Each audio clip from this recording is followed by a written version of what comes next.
Et bonjour YouTube, c'est le Kobarou du montage qui vous parle d'emblée de jeu. Tout le début de la vidéo a été enregistré sans micro et environ 5 minutes de prise sans micro. Heureusement, la plupart sont pas très importantes. J'expliquais quelques crafts d'items que je faisais et, euh, et dans quelle mission on allait se lancer. Bon, il y avait un peu de vulgarisation, mais on manque normalement pas grand-chose de ce que la vidéo avait proposé. Donc une fois que j'ai terminé d'enregistrer ces lignes, je vais vous faire un cut directement jusqu'à l'action. On finissait sur une petite cinématique et on se lançait immédiatement dans un combat contre le Duratodus. Voilà. Donc j'expliquais globalement que la horn, instrument musical, j'ai pris la skill Horn Maestro pour avoir des bonus. Je pense que je referai un redoublage au montage pour la vidéo YouTube pour expliquer un petit peu la Horn et comment elle fonctionne et pourquoi est-ce que j'ai récupéré la skill Horn Maestro. Et là, on va affronter un Juratodus. Donc un monstre aquatique, encore un qui se couvre de boue, qui est assez désagréable de ce point de vue-là. J'aimerais bien récupérer des pods, je ne sais pas s'il y en a dans le coin. S'il y en a, je les récupère. Je n'en vois pas à portée, donc c'est pas grave, on va faire sans. La horn qui a l'avantage de pouvoir wound en un seul coup, et ça, on va allègrement en profiter.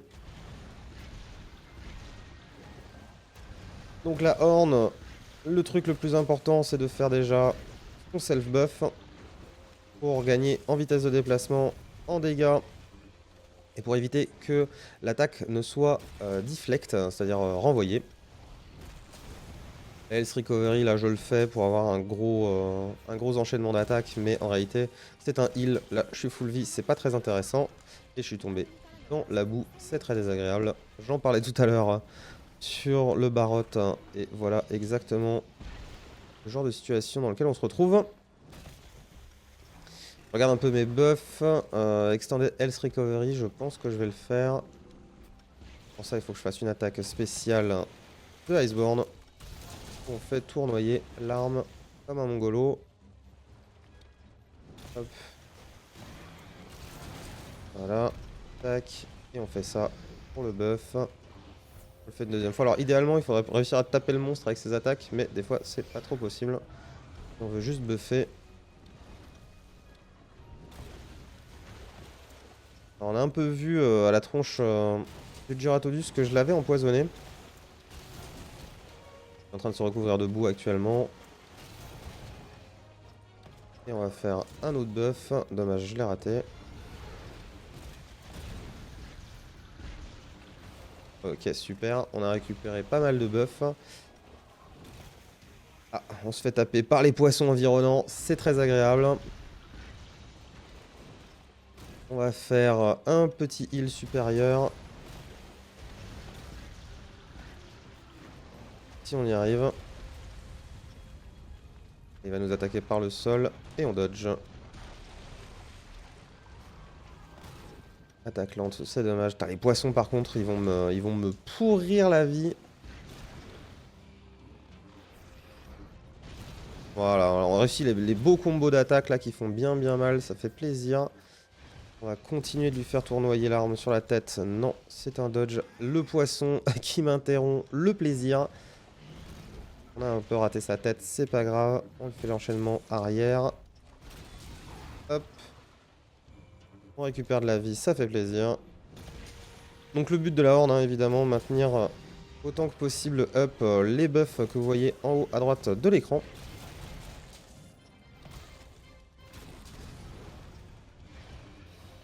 Et enchaîner les récitals qui sont notre main source de dégâts. On peut aussi faire l'attaque tourbillonnante sur sa tête, ce qui fait beaucoup de dégâts de stun potentiellement. Mais plus difficile à maintenir parce que l'animation est longue et elle nous bloque dedans. On peut pas esquiver pendant qu'on fait cette attaque. Et si, comme à l'instant, on a tapé une partie qui est résistante, eh bien on se retrouve bloqué. sur une partie très résistante où on fera 0 dégâts. En plus là, on a pu d'affûtage. L'affûtage est parti très très vite. Ça me surprend un peu, mais c'est normal, on est sur des armes bas niveau. Il va falloir trouver un moyen d'affûter. Tant qu'il nous attaque pas pendant ce temps-là. C'est bon, il change de zone, très bien. On prend. On récupère les traces, évidemment. Très important de récupérer les traces à chaque fois. Pour monter les niveaux, surtout au début du jeu. On va récupérer aussi le petit loot qui a été laissé au sol. D'ailleurs, je précise, hein, si on voit aussi bien les loots au sol et les pods, etc., c'est parce que j'ai un mode qui augmente leur visibilité. Là, typiquement, le loot était dans le sol. On ne l'aurait pas vu en temps normal. Sous l'eau, c'est quasiment impossible de le voir. Mais avec ce mode, on ne le perd pas de vue.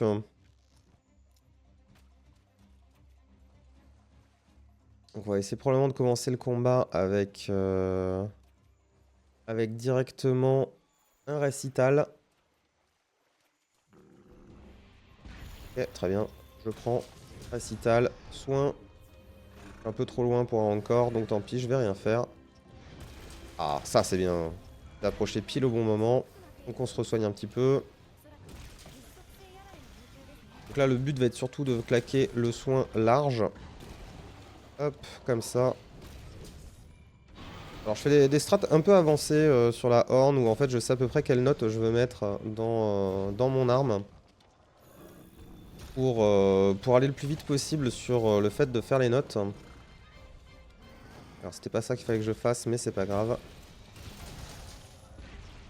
Voilà, et Extended Health Recovery pour avoir plus de récupération de vie rapidement.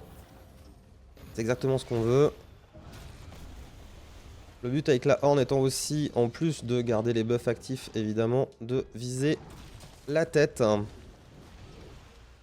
Autant que possible pour mettre des dégâts de stun. C'est comme le marteau, qu'on n'a pas encore joué d'ailleurs sur cette save. Le marteau, mais gros dégâts de stun sur la tête pour forcer le monstre au sol. Donc là, normalement, c'est le moment de faire l'attaque tourbillonnante parce qu'il va pas trop se défendre. On va l'enchaîner un petit peu. C'est raté. On ressort de l'eau. Mais couvert de boue. On l'a bien enchaîné. Je pense qu'on a fait pas mal de dégâts. On voit qu'il boite là. Normalement, il devrait pas tarder à tomber. On va le retenderize. Très pratique le tenderize sur les mobs qui fuient, hein, parce que du coup, on va augmenter les dégâts qu'on leur inflige tout en bougeant sur eux. Il nous évite d'avoir à courir après eux.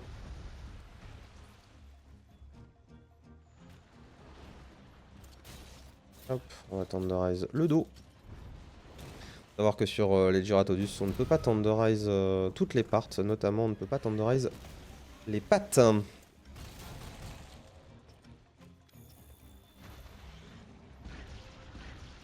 Ah, ouais, je le savais ça. Et pourtant, je l'ai pas esquivé. Et il tombe à terre, il est empoisonné, c'est très bien. Ok, on coupe la song parce qu'on n'est pas bien positionné. Et de retaper la tête. Nice. Et voilà, un Gyratodus qui tombe. Pas un mob très compliqué, mais qui peut être surprenant quand on débute, de par le fait qu'il rentre dans le sol et ressorte pour nous attaquer par en dessous. Qui se couvre de boue, ce qui fait que les armes sont résistantes ou peuvent rebondir. Bon là j'avais la horn, donc elle rebondissait pas, c'était pratique. Globalement, un monstre qui a tendance à beaucoup attaquer sur les côtés, à foncer sur nous aussi en ligne droite. C'est parmi les mobs faciles le plus... celui qui va bouger le plus, on va dire. Mais pas, clairement pas dans les monstres compliqués.